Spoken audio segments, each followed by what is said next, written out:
Today, I would like to share the words of God with you under the title, Let Us Participate in the Divine Nature. Let us open 2 Peter chapter 1, verse 3. It is written, His divine power has given us everything we need for life and godliness through our knowledge of Him who called us by His own glory and goodness. Through these He has given us His very great and precious promises, so that through them you may participate in the divine nature and escape the corruption in the world caused by evil desires. In order to enter heaven, we must continuously make changes to our nature. Verse 5. For this very reason, make every effort to add to your faith. What should we add to our faith? We should not have faith alone without goodness. If we have faith, we should have goodness. And after having goodness, knowledge of God. And after having knowledge, we should also have self-control. Once we have self-control, what should we have next? We should have perseverance. Those who have perseverance should also have godliness.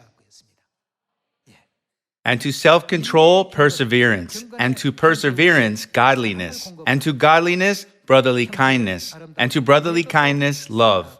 We should also add brotherly kindness to our character. Verse 8.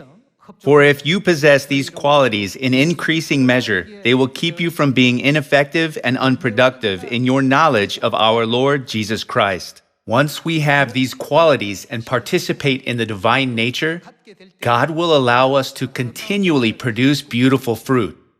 If God gives fruit to someone who cannot go to heaven, even the fruit may fall into hell with him. Today, God gives us this teaching since it is essential for us to have a godly nature. Brothers and sisters, we cannot enter heaven simply by living a moral and ethical life on earth. We need the precious blood of Christ and the promise of the new covenant. From now on, as those who have received this promise, shouldn't we make more effort to participate in the divine nature of God? Verse 9. But if anyone does not have them, he is nearsighted and blind and has forgotten that he has been cleansed from his past sins. All of our past sins and iniquities have been forgiven through the precious blood of Christ.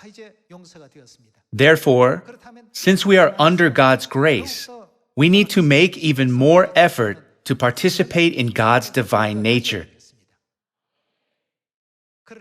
Since I am in the truth and I keep the Passover and the Sabbath day,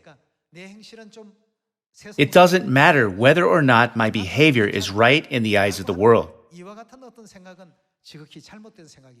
You and I are the heavenly people who are the citizens of heaven. Therefore, our deeds, characteristics, attitudes, and everything else about us must gradually change for the better. Today, let us engrave the words of God on the tablets of our hearts, hoping all our Zion family members will enter the kingdom of heaven without fail. I would like to conclude today's sermon. Thank you very much.